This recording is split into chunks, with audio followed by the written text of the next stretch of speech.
Alright, maraming salamat sa pagkakataon muli ay makapangaral ng salita ng Diyos at sa tiwala pinagkakaloob ng ating pastor na makatayo at makapangaral in his pulpit. Kaya sa hapong ito, tayong tumayong lahat, let's open our Bible to Matthew chapter 1.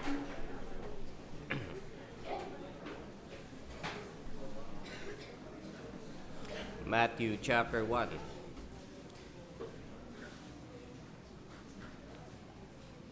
Basahin natin the birth of Christ from verse 18 down to 25. Parang ganito din to last year no? Si Sir Alvin noong umaga tapos ako sa hapon. Tapos wala ka nang masabi kasi nasabi na ni Sir Alvin. Pero ngayon naganda na ako. Hindi na ako gumawa ng outline hanggang di tapos si Sir Alvin. Para may masabi ako. Alright, verse 18, basahin po natin sabay-sabay from chapter 1 of Matthew, verse 18 to 25. Let's read all together. Ready now? Read. Now the birth of Jesus Christ was on this wise, when as his mother Mary was espoused to Joseph, before they came together, she was found with child of the Holy Ghost. Then Joseph, her husband, being a just man, and not willing to make her a public example, was minded to put her away privily. But while he thought on these things, behold, the angel of the Lord appeared unto him in a dream, saying, Joseph, thou son of David, fear not to take unto thee Mary thy wife, for that which is conceived in her is of the Holy Ghost. And she shall bring forth a son, and thou shalt call his name Jesus, for he shall save his people from their sins. Now all this was done, and that it might be fulfilled, which was spoken of the Lord by the prophet, saying, Behold, the virgin shall be with a child, and shall bring forth a son, and they shall call his Emmanuel, which is being interpreted is God with us. Then Joseph, being raised from sleep, did as the angel of the Lord had bidden him, and took unto him his wife. They knew her not, till she had brought forth her firstborn son, and called his name Jesus. Title of the message this afternoon, God with us. God with us. Let's pray. Dear Heavenly Father, we thank you for this afternoon. We thank you for this privilege that we have to worship you and to learn from your word. Help us that we be able to strengthen our faith, and forgive us from our sins, that we may be able to see the goodness of thy word. We ask all these things in Christ Jesus' name. Amen. All right, you may now take your seats. God with us. The name Emmanuel says God with us. And we hope to have a Christmas, a purposeful celebration of Christmas. So, kaya nga maaga pa lang natin to. Actually, hindi na maaga kasi ang sanglibutan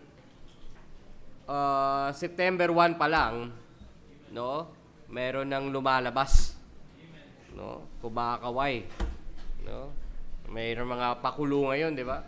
Wala pang September, meron ng ads na nagtotono siya ng gitara, di ba? They are always expectant of this season, no? At tayo, katulad nga nabanggit, hindi naman tayo tumututol sa pagdiriwang na yan. Kasi dapat naman talagang ipagdiwang yan. Yan ay kapanganakan ng ating tagapagligtas. Kaya lang, it should be a celebration different from the celebration of the world. No? Kaya ito yung nais natin bigyang pansin sa panahong ito bilang mga Kristiyano, that when we celebrate our Christmas, we celebrate it properly. No? Hindi tayo umaayon sa pamamaraan, okay, ng sanlibutan. Kaya nga dapat our celebration, no, marks it, it should be marked by the name of our Savior, no? Emmanuel. It should be God with us. Ang tanong sa pag-celebrate na ba natin ng Pasko, is God with us? Ang laki kasi ng epekto ng sanlibutan sa pagdiriwang na yan. Kita mo, ngayon, Pag tiningnan mo yung cellphone mo, Merry Gcash na, hindi na Merry Christmas. Ha? Merry Gcash na. No, babati sa Facebook, Merry Christmas, tapos may nakalagay Gcash number. Yun ang highlight eh. No? At kahit mga Kristiyano ay nauhok sa ganitong klase ng pagdiriwang. Ito yung dapat na makita natin bilang mga Kristiyano. We should celebrate Christmas accordingly at kasama ang Panginoon. No? Kasi siya naman talaga yung, di ba, nakakaloko, umatin ka ng birthday celebration. Pero wala yung may birthday doon. Di ba?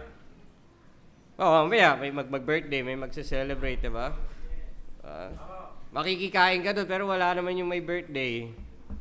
Di ba? Ayun, diba parang ang laking kalokohan na nagdiriwang ka ng birthday ng may birthday na wala naman yung may birthday. Ha? Sipin mo nga yun, punta ka sa bahay nung may-ari nung may birthday, tas wala siya. Tas binuksan yung pito, happy birthday, pero wala naman talaga siya, di ba? Sa kaloko yung bumabati, happy birthday in heaven. Di ba? Pag Kristiyano ka na, hindi ka na bumabati ng happy birthday sa patay. Pag patay na. Ano pang ba't ka ba nag-celebrate ng birthday? You're celebrating life, right? Yung birthday na yon, hindi naman yun yung birthday niya nung naligtas, di ba? Birthday niya yun nung siya'y pinanganak dito sa lupa. Kaya nga nakakaloko pag nakikipag-birthday ka pa, no? Happy birthday to my nanay na nasa langit, di ba? Happy birthday in heaven. Di ba? Hindi mo alam yung ginagawa mo, nag-i-impose ka ng maling doktrina. Na yan ay bahagi pa ng ancestral worship, yung kumikilala ka pa sa namatay na. Di ba? Wala masama maalala mo yung namatay. Wala masama doon, pero yung magdiwang ka pa nung birthday nung namatay. Punta kayo dito sa bahay, may handaan. Bakit? Anong meron? Birthday nung nanay ko. Sinong nanay mo? Yung namatay. Diba? Sorry, puro nanay yung binabanggit kong namatay. Ano lang yung example lang yon. Okay? Wag naman ma-hurt yung mga nanay. Okay? Pero sa totoo kasi, unang namamatay yung mga tatay. Kaya nga may widow's class tayo. Ayan. No, pero marami kasi tayo, kahit tayo ng mga Kristiyano, may mga practices tayo about Christmas that really take away our God in our celebration. Di ba? Tulad yan, maghahanda ka, sobra-sobra ka maghanda. To the extent na hindi mo naman talaga nakakain lahat. Tama? Hindi mo nakakain lahat. Naghahanda ka, hindi mo naman nakakain lahat. Di ba? Again, sabi rin natin, Pastor, hindi masamang maghanda. Pero kung yung dahilan ng paghahanda mo, ipangungutang mo pa, no? At yan ay ikahihirap mo, okay? Ay wag. Kaya nga, we ought to celebrate our Christmas with a purpose. With the right mind and the heart. No? Na gagawin mo yung Christmas mo ng tama. Kaya nga dapat magiging tama lang yan kung ang sentro ng celebration mo ay ang Panginoon. Kaya nga God with us. It should be God with us. Kaya we should always ask ourselves when we celebrate this event ng taon na ito, ng Christmas na ito, is it really God with us in our celebration? Kaya nga hindi Christmas party, di ba? Hindi tayo naniniwala, may division fellowship. Hindi division party. No, walang Christmas party yung ano. Okay, wala masama na mag-fellowship tayo. Pero yung fellowship na yan, ang purpose niyan ay para ipakita, ito yan no? Nung pinag-usapan niya ng mga kalalakihan, nung nagpunta kami sa Itbulacan, no? Ang usapan, yung fellowship gagawin sa mga division. Pupunta tayo, lalapit tayo doon sa lugar na kung saan nandun yung ating mga new converts. para maintindihan nila paano ba pinagdiriwang ang Pasko ng mga mananampalataya. Kaya dapat pagpunta doon sa area, hindi nagbibideo okay. Huwag kayong magiinuman. Dahil nasa division naman kayo, wala sa church, pwede na to. No? At doon papakita natin, no, na nandun yung Word of God. Yung mga patutugtugin natin doon, hindi yung awitin ng sanlibutan, kundi yung tugtog at awitin ng ating simbahan. We would like to show them how should a Christian celebrate this kind of event of the year. No, kaya tayo pupunta. Kaya pag ikaw ay Kristiyano, suportahan mo yung gawain na yan. Be there. Okay? Kasi ito yung tutulungan natin yung mga Kristiyano makita. Ipopromote natin yan. Ipapakalat natin yan. Okay? We would like to give a right idea of what a Christmas should be, lalo na kung ikaw ay Kristiyano. Yes, of course, may kainan, walang masama doon. May regalo, walang masama doon.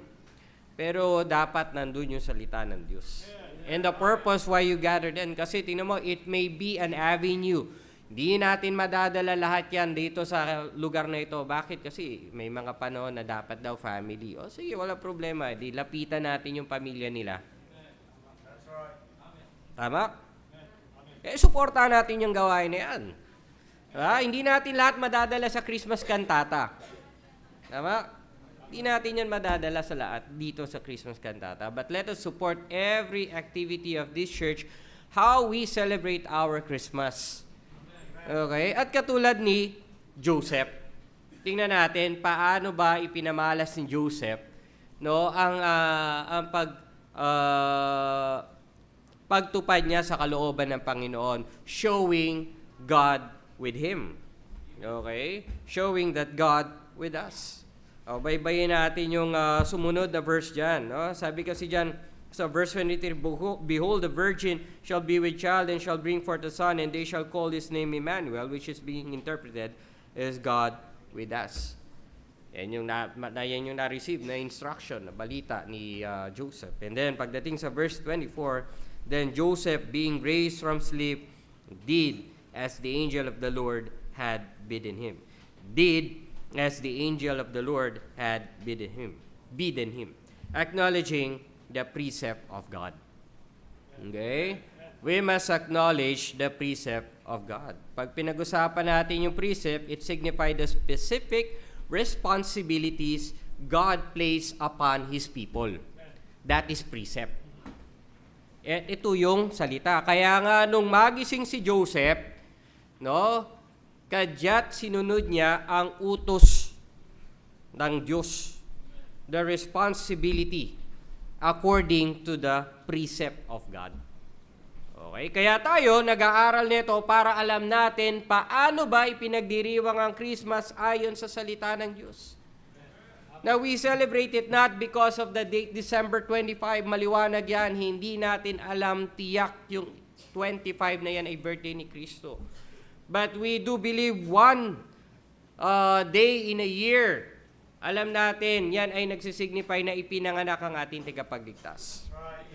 Okay? We celebrate that kasi it is upon the great news of the good news of the salvation of men. Kaya natin yan nare-recognize. Not actually birthday ni Kristo. Hindi naman talaga yun eh. No? Yes, it is a birthday of Christ, but it is the start of the plan of God of our salvation. Kaya tayo magalak. Kaya nga dapat, yun yung purpose mo. Bakit mo isi-celebrate yan? That people may know about Christ. Kaya ayon dapat sa salita ng Diyos, yung pagdiriwang natin ng Pasko. Kaya nga inaaral. Tingnan nyo, inaaral natin yung mga nakikita natin na hindi naman pala yan dapat na ginagawa. Hindi dapat yan nakikita. Decors, okay yan decors, pero kung yung decors mo signify other things, there's something wrong. Kung naglalagay ka ng Santa Claus, para saan? Decors mo may medyas, para saan? Hindi ka naglalagay ng walang dahilan at hindi mo alam yung dahilan. Okay, kaya you have to study the precept of the Word of God. Like what Joseph had heard. No? Bagaman hindi niya nabasa ni Joseph, pero maliwanag na sinabi sa kanya ng Panginoon kung ano yung plano. Ano yung plano ng Panginoon sa sangkatauhan. At meron siyang bahagi dun sa plano ng kaligtasan ng tao. Tayo rin, may plano ang Panginoon. Kasi nung naligtas ka, hindi ka pinatay ng Panginoon agad. Hindi ka kinuha. Hindi ka nakarating agad ng pagmulat mo pagkatapos patunggas Panginoon ay nasa langit ka. Hindi. May purpose ka kung bakit ka nandito. May purpose ka bakit ka umabot ngayon ng Christmas. Pasalamat ka, buhay ka pa ngayon, Christmas. May purpose ang Panginoon, kaya nga huwag mong sayangin yung pagdiriwang ng Christmas ngayon. Marami nang umuwi sa langit. Pero ikaw nandito ka pa. And we should serve the purpose by following the precept of the Word of God. Celebrate tayo ayon sa salita ng Diyos. No, hindi ayon sa tradisyon. Hindi ayon sa tradisyon. Walang masamang umattend ng family reunion. Hindi yan masama. Pero pag tumapat yan ng 24, ang tanong, alin ang aatinan mo? Yung reunion o yung simbahan?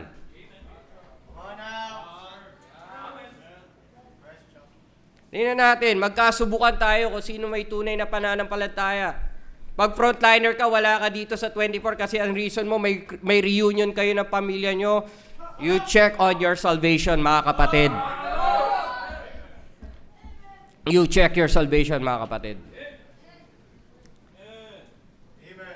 Kasi kung alam mo yung purpose mo, sir, mag-share naman ako ng gospel dun Ewan ko sa inyo.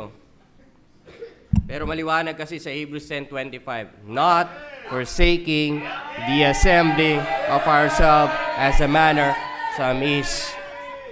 You follow the precept. You follow the precept. Kaya pag wala ka dito ng Sunday 24 at frontliner ka, lalo na kung full-time worker ka, wala ka rito ng 24. Anong kahungangan yan? Papaalam ka, magbabakasyon ka. Full-time worker ka, babakasyon ka para lang sa Christmas. Na hindi mo naiintindihan bakit ka magki-Christmas. You make a stand. You make a stand. At tuwing pupunta ka palagi doon dahil may reunion at may pamilya, hindi mo maipapakita sa kanila kung ano ang tunay na diwa ng Pasko. Yes, for a meantime, pakikinggan ka nila kasi magsasalita ka, pero hindi nila naiintindihan kung paano mo binavalue ang Diyos mo. Pwede naman pala umabsent sa inyo Pwede naman palang mawala sa inyo Sige nga. Yun ba sa salita ng Diyos yung pagdiriwang mo, dalahatin ka ng Christmas fellowship o Christmas party o reunion ng inyong pamilya. Hindi ko minamasama na may pamilya kayo, masarap may pamilya. Masarap umatin na reunion. Pero kung yung reunion na yan ay ahad lang sa simbahan at ay sa Panginoon mo, hindi yan. You check your dad. No, hindi ko minamasama pamilya nyo kasi ako may pamilya rin ako. My family also not a member of this church. But I make a stand na kapag ginawa nila yung event ng Sunday, hindi ako pumapalya ng Sunday. And I make that stand. Alam nila hindi nila ako makakapiling paglinggo.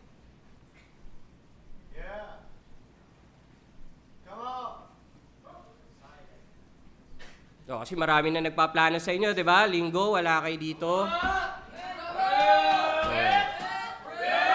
Kasi tumapat kasi yung Christmas Eve ng 24. Di ba? Di ba? Marami na yan. Mag-ano na yan? Anong tawag dyan? Magta-travel pass na yan doon.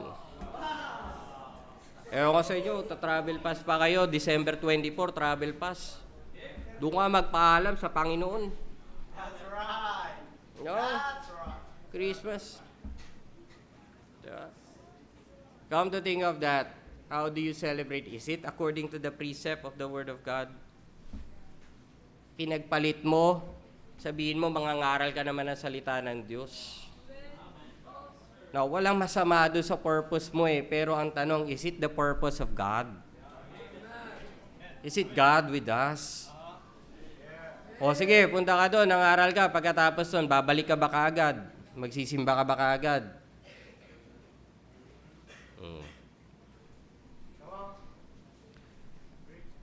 Merong event sa family namin, birthday. Sabay kasi birthday ng father ko sa ng mother ko, 21-23 of June. So they celebrate that Sunday. Mga bago pa akong Kristyano nun.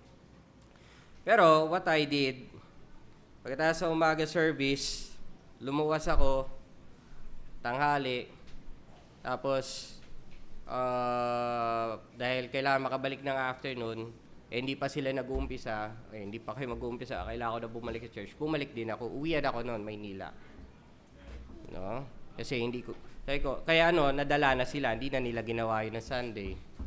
Kasi hindi ko na tinapos yung program Hindi ko nga halos na umpisahan yung program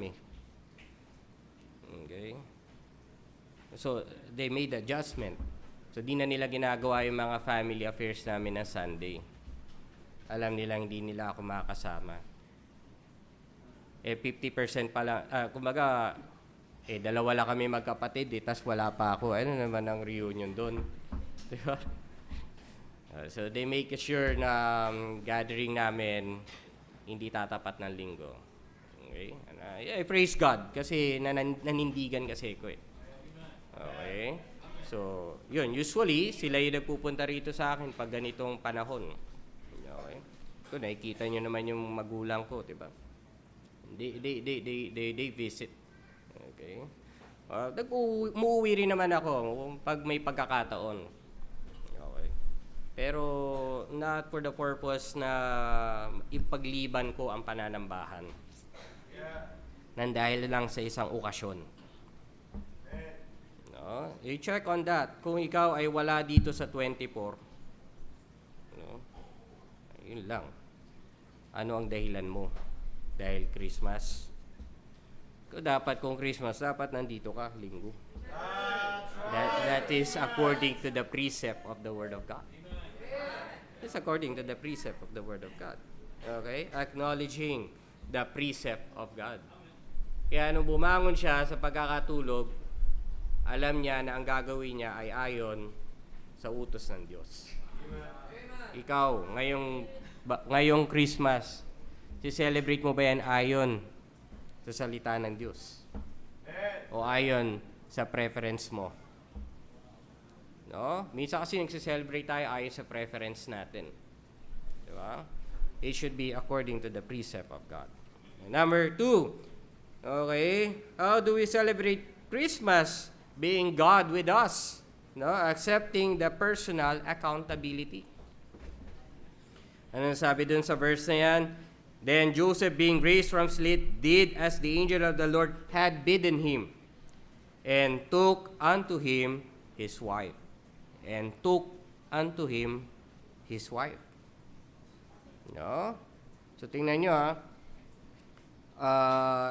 Joseph's acceptance of Mary as his wife served as a model of personal accountability. Kasi he embraced the responsibilities associated with this union. Napag-aralan na natin, ay preach ni Pastor last time, na nagtangka, na hiwalayan ni Joseph si Mary. Maliwanag yun, nakasulat naman yun, hindi naman invento yun, nabasa rin natin dyan. Then Joseph, her husband, being a just man, verse 19, and not willing to make her a public example, was minded to put her away privily. Di pa nagsasama, hiwalay na. Diba? But he took the responsibility. No? Dahil alam niya na yung dinadala sa sinapupunan ni Mary ay anak ng Diyos. No? He took that personal accountability. Okay? And this should challenge us to consider our accountability in aligning our lives with God's purposes. Okay? Even when it requires courage and goes against societal expectations. Mahirap yon yung hindi ka attend ng reunion, ng family reunion ng 24. Diba? Diba, tradisyon yan ng Pilipino, diba? Reunion 24, 31, yan yun eh. Sabi ni Sir King, 24 lang, di pwede sa 31, reunion. Pag-isipan mo rin. No? Linggo yan, kapatid. Linggo yan, mag-isip-isip ka. Mag-isip-isip ka. Linggo yan, kapatid. Okay, hindi yan ordinaryong araw. Linggo yan para sa Panginoon yan. No, and he took his wife. Okay? Bagaman, no, na medyo mahirap sa kanya yon. But he was been responsible to take the accountability. No? Hindi naman niya anak yun. Mahirap yun bilang isang, diba, issue yan, diba? Pag lalaki ka, sinabi ng babae, buntis ako. Minsan, hindi pa naman kayo nagkikita. Sabi mo, sino ka man yan? No? Tapos sa'yo pinaako. Diba? Wala naman nangyari sa inyo. No? Sabi mo pa, paano may mangyayari sa atin? Bading ako. Mga ganong issue. Diba? Mga ganong issue eh. No? Diba? Yung tinatanggi yung, ito, ano to eh. Diba?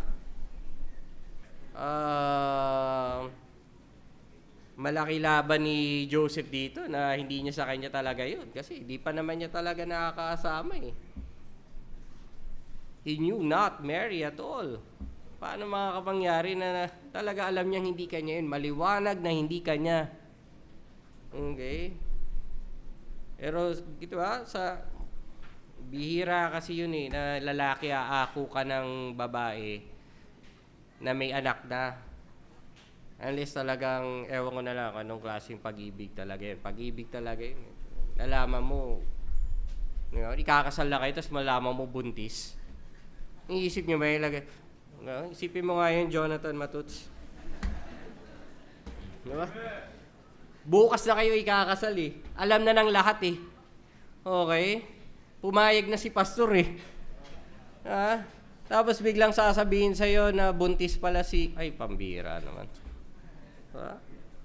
Tutuloy mo ba yung kasal?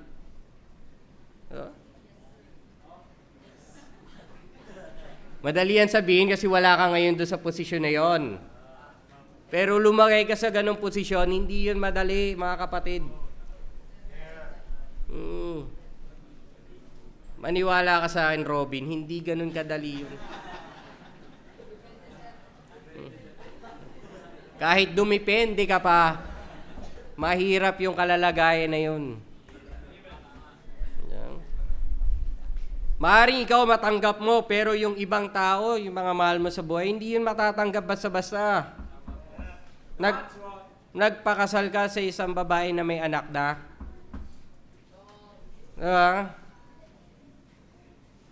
O yung iba, gusto instant. O, okay na yun. May asawa ka na, may anak ka na kaagad, wala pang hirap. Diba? Pero, isipin mo, it goes against what is the natural and what is the norms of that time. No? And we should be really responsible at with our decision. Celebrate ka ng Christmas, di ka attend. Yeah, you really have to take accountability with that. Pero hindi ko sinabi na pag di ka attend ng Christmas fellowship or reunion ng family mo, ay itatatwa mo sila. Ay, mga demonyo kayo. Celebrate kayo na dapat sa simbahan kayo, mga demonyo kayo. Hindi ganoon ang turing. Kaya wala rin maniniwala sa'yo pag gano'n ang turing mo dun sa mga tao hindi nga nila alam yun eh. Hindi ako sasama dyan sa reunion na yun, mga demonyo kayo. Hindi mo gaganunin yung pamilya mo. Gaganunin yung pamilya mo. Kaliligtas mo lang, natutunan mo yung tama. Pero dapat ipakita mo sa kanila yung tama. Hindi mo sila imamak. Hindi mo sila imamak. Mga masyado kayo mga worldly. Reunion kayo. Inuman lang kayo ng inuman dyan. Di ako sasama sa inyo. Maka-Diyos ako, banal ako. Tuktukan kaya kita. Hindi ganon. Kaya nga you have to be responsible, taking the accountability of your action. Kahit pa mag-dress up ka dyan na nakanikay, naka-quote ng December 24, pero hindi naman nila makita na ikaw talaga ay willing na masave yung family mo, hindi sila maniniwala sa'yo. Kahit sinasabi mo, tama ang celebration ng Christmas namin, kayo mali, hindi mo pinamumukha yun sa tao. Lalo na sa mga mahal mo sa buhay. You show them love. No, hindi mo sila minamak kasi mali sila. Mali kayo, tama kami. Hindi ganon ang celebration ng Christmas. You have to be accountable of your action. Nag-ingat si Joseph sa ginawa niya kay Mary upang hindi mapahamak ang patutuo ni Mary, hindi rin mamar yung kanilang relationship, at mapag-ingatan yung kalooban ng Diyos sa buhay ng sangkatauhan. Isipin mo na lang kung nagkaroon ng paltik sa utak yun si Joseph. Di wala tayong kaligtasan. Di ba? Naisip ba natin yun? Kaya nga, dapat, no, we must be accountable with the celebration of Christmas. No? We must be personally accountable na isinicelebrate talaga natin to kasama ang Panginoon. Okay? Not being with the world doesn't mean being with God. Kung ang paraan mo naman, hindi rin naman makadiyos. Ha? Yan, pupunta ka sa company mo, nagse-celebrate sila ng Christmas, di ba? O required minsan umatin ng Christmas. Pero hindi ibig sabihin na pag pinasayaw kayo, sasayaw kayo. Kahit pa malaking pera ang nakahatag dyan. No? Kahit ikaw pa ang nagkoryo niyan. Hindi kayo sasama, ay ewan ko na lang. Tapos makikita ka pa, magpe-Facebook picture pa kayo, mga nakasumblero kayo ni Santa Claus, anak ka ng alang-alang lang sa GCash.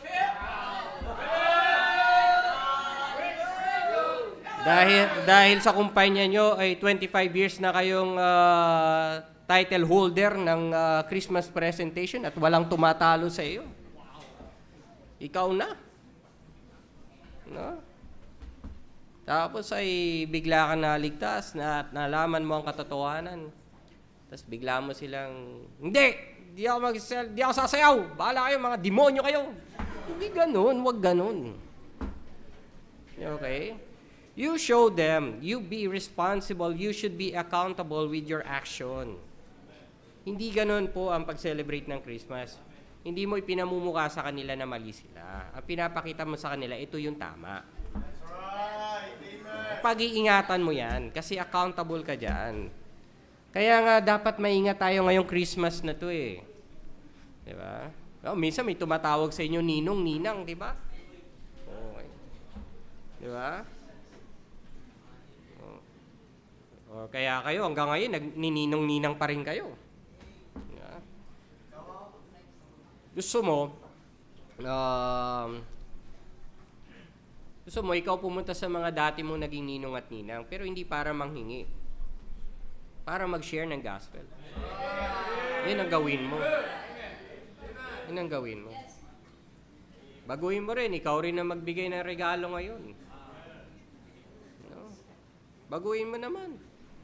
No? Kasi yun naman talaga, hindi yung ikaw ay nagpupunta doon, nagmamano po ninong ka, tapos mani po ninang. Ganun. Oh. Masarap naman tumatanggap ng regalo sa Christmas, right? Masarap yan, no? Masarap yung thought na ikaw ay naaalala sa Christmas. Pero kung hindi mo naman naaalala ang Panginoon sa Christmas, dahil sa Christmas gift to Jesus ay wala kang dala, na ang laman ng Christmas gift na envelope mo ay 20, malutong naman, Sir King. Yeah? Malutong naman. Matigas pa. Kasi uso na ngayon yung 20, barya, di ba? Tigas pa. Yun ang nakakalungkot kasi tingnan nyo yung envelope nyo, i-assess nyo yung envelope nyo sa Christmas gift to Jesus. Kung talaga naniniwala ka na ang dapat sineselebrate mo ay ang kaarawan ng tagapagligtas, bakit yun lang ibinibigay mo sa may birthday? Ba't 20 pesos lang? Pangkorneto lang yung bigay mo sa Panginoon. Diba? May making list. No, pupunta ka, ito, re-regalo to. Ito, re-regaluhan ko to si Nia, re-regaluhan ko si... Huwag laging si Nia, saka si Sid. Sama niyo yung tatay, isa. Hindi, dapat ang una doon na yung pangalan ng Panginoon. Diba? Hindi, pag ganito manahon, ang una mong naiisip, no, ay ang bigyan ng Panginoon through the church. Through the church. Kaya pag may natanggap ka, bonus man yan o whatever, nakahanda ang puso mo magbigay. At hindi na pinag-uusapan kung malaki o maliit yan in a perspective na kung saan dapat ibinigay mo yan kasi alam mo ang nagse-celebrate, ang isineselebrate natin ay ang kaarawan ng tagapagligtas. Hindi mo naman kayang pantayan eh. Hindi mo kayang pantayan. Hindi mo kayang pantayan na ginawa ng Panginoon. Hindi mo kayang tumbasan. Hindi natin yan. Pero maipakita man natin na accountable tayo doon sa ginagawa natin pag-celebrate ng Christmas, that people will not be offended at walang masisirang relasyon ng pamilya. No? Walang relasyon na masisira dahil nag-celebrate ka ng Christmas na kaiba sa Christmas nila. Hindi po yun ang layunin natin. Okay? We have to be responsible in our celebration, ensuring to reflect the values and the principle set forth by God. Yun ang dahilan. Hindi lang para maging kaiba sa kanilang celebration. Pero we are protecting the value of it. No? And you are supposed to be accountable. Kaya nga ingat tayo no? Sa ating, yun nga, diba? Caroling, wala rin masama sa caroling. Pero kung dahilan mo lang para kumita, yung nagbabahay-bahay ka dyan, kumikita, ikot ka dyan, kakanta ka rin naman ng Christmas. Ang kinakanta mo naman, yung kanta ng, ng Kristiyano. Hindi ka naman nakakanta ng sa may bahay, ang aming bati. Hindi naman yun ang kanta mo. Dahil Kristiyano ka na, iba na yung kinakanta mo. Mary, did you know? Ganun na yun, diba? Hindi, diba? Yun na yung kinakanta mo sa caroling mo. Christian din naman, pero caroling. Kaya lang, sablay. Kasi nga, mali yung purpose mo. No, nangangaroling ka para kumita, wag ganun. Mali pa rin yung purpose mo eh. Mali pa rin yung purpose mo. Pero, nangaroling ka to evangelize, nakatulad yan. Yung music ministry, nangangaroling yan. Hindi para mabawasan yung handa ng mga kinakaroling nila kasi minsan malaking tulong dun sila para mabawasan yung handa. No, pero kasi naka-experience na rin ako niya na na-invite ako na nangaroling pero nag-share ako ng gospel. Okay, nag-share ng gospel. Ginagamit natin yung avenue na yon to give them a new song in Christmas and the same time to hear the real essence of Christmas. Kaya pag na-invite kayo sa caroling tapos pinagsasalita kayo, grab that opportunity. No? Na-invite ako niyan minsan 24 yun, 24. I think that's 24, no? Na-invite ako caroling. Takbo kami, caroling kami. Tapos yun, ako yung nagsalita dun sa bahay. Yun yung dahilan. No, kung magbigay sila, wala rin namang problema. No, tinatanggap din naman natin yun. Okay? Sabi, yun yung espiritu nila magbigay Hindi mo naman tatanggihan yun.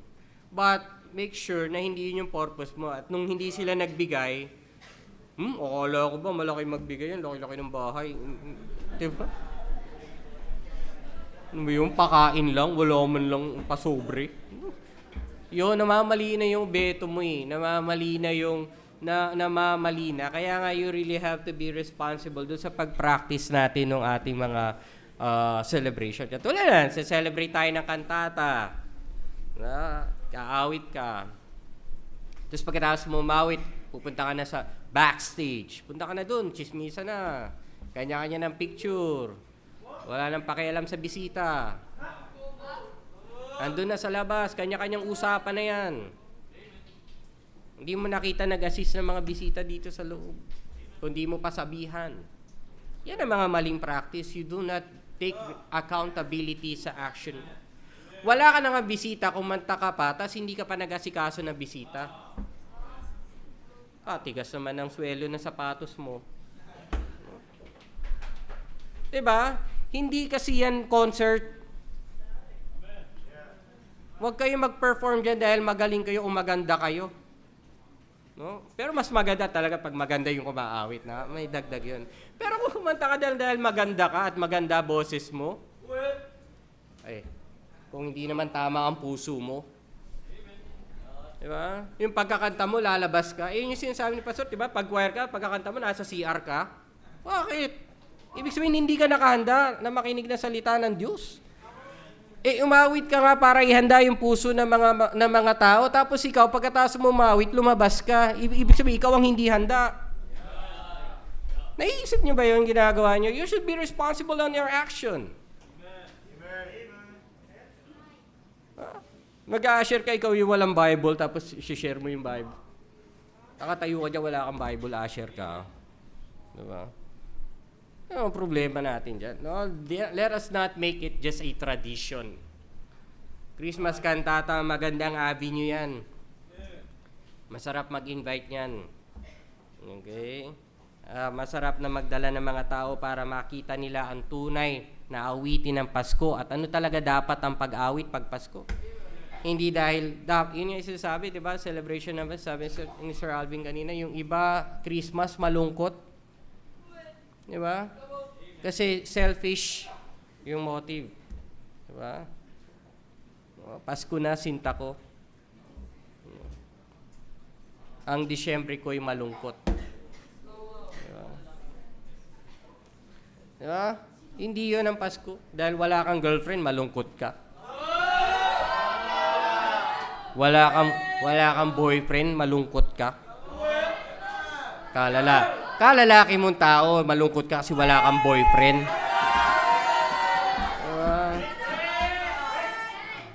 Ayos-ayos tayo mga kapatid.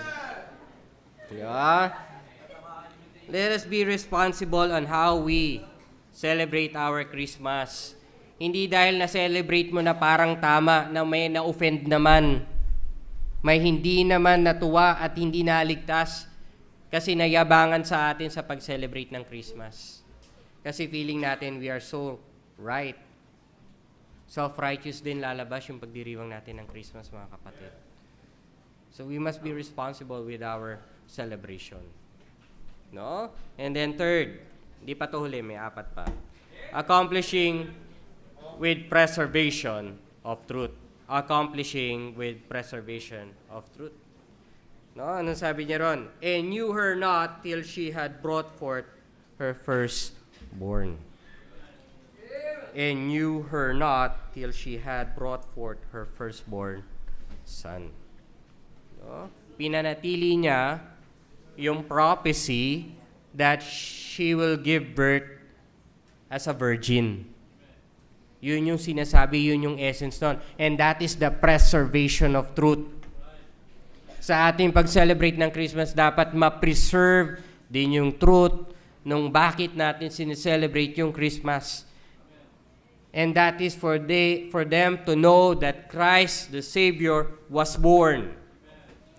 Let us not be distracted with the celebration, with the festivity of this Christmas.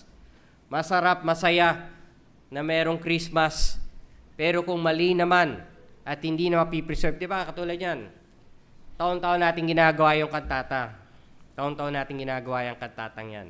Taon-taon natin ginagawa yung Christmas gift to Jesus. Taon-taon natin ginagawa yan. Pero pag hindi umaayon yan sa katotohanan and we have not preserved the truth of that at ginawa mo lang yan for other reason, then nako-contaminate yung katotohanan. No? Di ba? Malungkot. Aawit ka, Christmas kantata. Tatayo ka dyan, aawit ka. Sabi mo, dapat tayo ay nagmamahalan. Pero deep inside sa puso mo, may kagalit ka sa congregation. Anong klaseng pag-awit yan? Diba? O may kasalanan ka tinatago. Sana hindi nila matuklasan para makaawit ako sa... Ganun. Mayroong hindi natin napipreserve yung truth. Kapag ganun palagi ang prayer mo, sana hindi malaman ni Sir King, di pa tapos yung goal ko, sana mag-ganun. Hindi naman ako niloloko mo yung Panginoon eh. No? We ought to preserve the truth. We ought to preserve the true essence of Christmas. No, na hindi nakakalungkot, no? Hindi kay Santa Claus, hindi mo dinadala mga bata. Ba? O nga, hindi ka nga naniniwala kay Santa, pero pag nagpipicturan, meron kang icon ni Santa Claus. May sombrero ka ni Santa Claus. May medyas ka ni Santa Claus. May headband ka ni Rudolph. Bibisa mo yung anak mo nang naka-Rudolph yung headband, tas na may kasamang nailaw na ilong. Ano ba naman yan? Uy, costume party sa company. Costume party lang naman yun, Sir King. Dahil walang mag-fit sa'yo na character, dahil malaki tiyan mo, kaya nag-Santa Claus ka na lang. Costume lang naman yun, Sir King. No. You're not preserving the truth. Inaalis nga natin yun eh. Diba? Tapos may mistletoe ka pa, tapos may pamahiin ka pa sa mistletoe. Huh? Alam niyo ba yung mistletoe? Dapat, no? Hindi yan. No? Tapos yung pinagsasabit mo ng medyas yung anak mo sa bintana pag Christmas. Palaki ng palaki. Kasi ini-expect mo, malaki yung regalo, medyas na malaki. Ano ba yun, mga kapatid? Hindi ganun. Even yung ating mga decoration, wala masama sa decors, pero that should not be wrong. No, dapat ayon pa rin salita ng Diyos. Wala naman Santa Claus eh. Wala rin naman Christmas tree. Diba? Wala naman yun eh. Okay? Hindi ka naglalagay ng Christmas tree dyan. Okay? Kaya nga dapat we preserve the truth. No, na isi-celebrate natin yan ayon sa salita ng Diyos. At sino magpipreserve niyan? Tayo. If God be with us. No? Kaya ka lang naman humihiwalay sa tamang celebration kasi hinihiwalay mo ang Diyos. Alalahanin mo ang Panginoon sa araw ng Kapaskuhan. Hindi ka lalayo sa tamang selebrasyon. No? Hindi ka matitempt uminom o magpainom. Hindi ka matitempt kumanta ng video okay. Joy to the World naman yung kinakanta ko, Sir King, sa video okay. Tigas ng ulo mo, sarap mo hampasin. You preserve the truth nga eh. Mamaya sa una, joy to the world yan. Mamaya iba na yung kinakanta mo. Kasi, ganda mo naman kumanta. Galing-galing mo naman kumanta. Yun, dahil napuri ka, hinilingan ka pa ng ulit. Isa pang kanta. Ayun.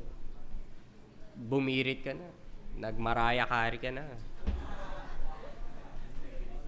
Malupit. Kaya nga, tingnan mo, are we preserving the truth of this celebration of Christmas? We celebrate this because we thank God our salvation has been fulfilled. Nagpapasalang kasi hindi magkakaroon ng katuparan ng ating kaligtasan kung hindi ipinanganak, hindi nag-incarnate ang ating Panginoon, Jesus. We ought to preserve the truth. And the last thing, avow the plan of salvation. Avow the plan of salvation. And sabi niya rito, and knew her not, she had brought forth her firstborn son, and he called his name Jesus. According to the plan, sabi, you shall name your child Jesus. No? For the salvation of men. Okay? At yun din ang sinabi niya. Di ba? Anong sabi rito, no? Verse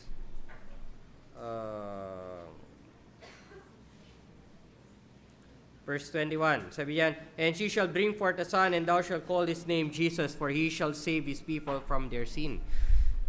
No, that's the name of Jesus. At yun ay pinangalanan niya. No? Siyempre, bakit yun ay pinangalan mo? Kasi may meaning noon. Pag pinangalanan ka, may ibig sabihin yun. Okay? So, it was then a vow. A vow means a bold declaration. A-V-O-W, a vow. Baka kung ano isulat nyo dyan. Okay? A vow. It's a bold declaration. It's a bold declaration of the purpose of that child. That is to save His people. Salvation ang purpose.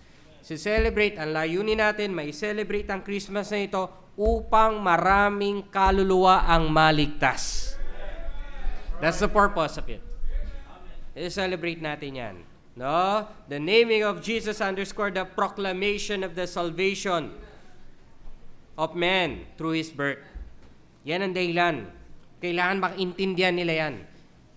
No, hindi lang makita nila yung kaibahan ng pagdiriwang natin, pero maintindihan nila ang tunay na plano ng Panginoon sa ating mga tao.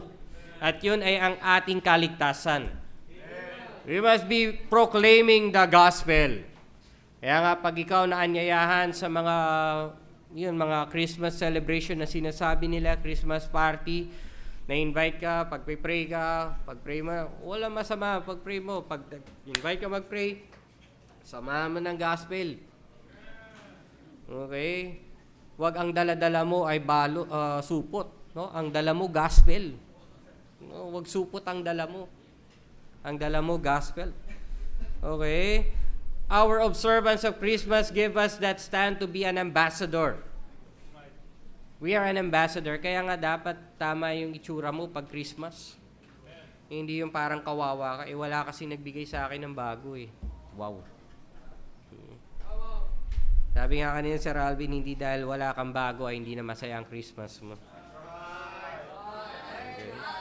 Hindi sa gadget o material thing magiging masaya ang buhay mo. Magiging masaya tayo kapag may mga kaluluwa. Yung Christmas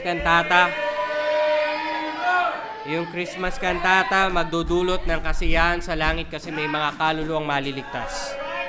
May possibility na mga taong yan ay makasunod din sa tubig ng bautismo. We are making this kind of celebration that the gospel be proclaimed. Wala tayong ibang dahilan dyan. Hindi upang ipakita yung galing natin sa pag-awit. Hindi upang ipakita yung ganda ng uniforme nyo. Yung costume nyo, yung skit. Ang ganda-ganda naman yung skit nyo, nakakadurog ng puso. Nadurog nga yung puso nila, pati yung kaluluwa nila, durog sa impyerno kasi hindi sila naligtas. Nagpabaya kasi tayo sa kanila. Hindi natin sinigurado na sila'y maligtas. Ang obheto mo lang, basta may madala akong bisita, para pag nagtanong si pastor, hindi ako zero. Mali. Mali mga kapatid. Huwag kang magdala ng bisita kasi requirement. Maling-mali, mga kapatid. Magdala ka ng bisita kasi layunin natin na may maligtas. Araw na yan.